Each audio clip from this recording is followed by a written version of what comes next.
Louisville's vacant and abandoned properties continue to grow in many neighborhoods, and in their wake, leaving frustrated neighbors still living near them, wondering what to do. Thanks for staying with us. Here at 5:30, I'm Doug Profit. And I'm Paulina Bootska filling in for Lisa Hudson tonight.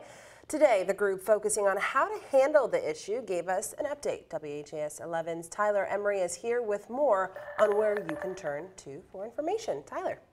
Doug, Paulina, New Directions Housing assesses vacant and abandoned properties every year, but this year it's focusing on it a little differently, wanting to get resources out to people. It's all about moving the needle towards action on these vacant properties. Thousands of eyesore properties all across the metro, 5,000 vacant and abandoned to be exact. That doesn't mean 5,000 vacant and dilapidated homes sitting on these lots.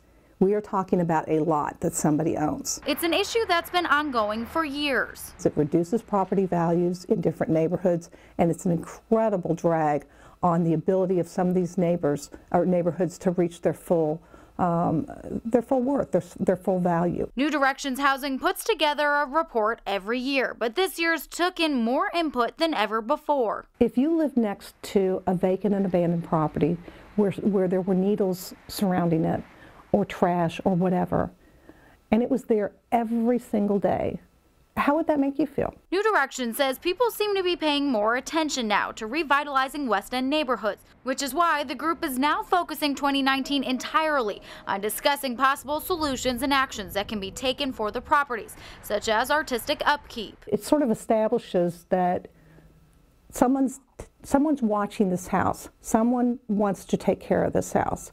Now, whether that's true detriment to people who want to break into these houses for shelter or for theft or for whatever, that remains to be seen. It's a push that New Directions knows will need to involve collaboration with Metro government and other housing groups to make happen. We don't have all the answers, and we're one organization. We know that we cannot solve this on our own. There are no simple answers. There's no single cure.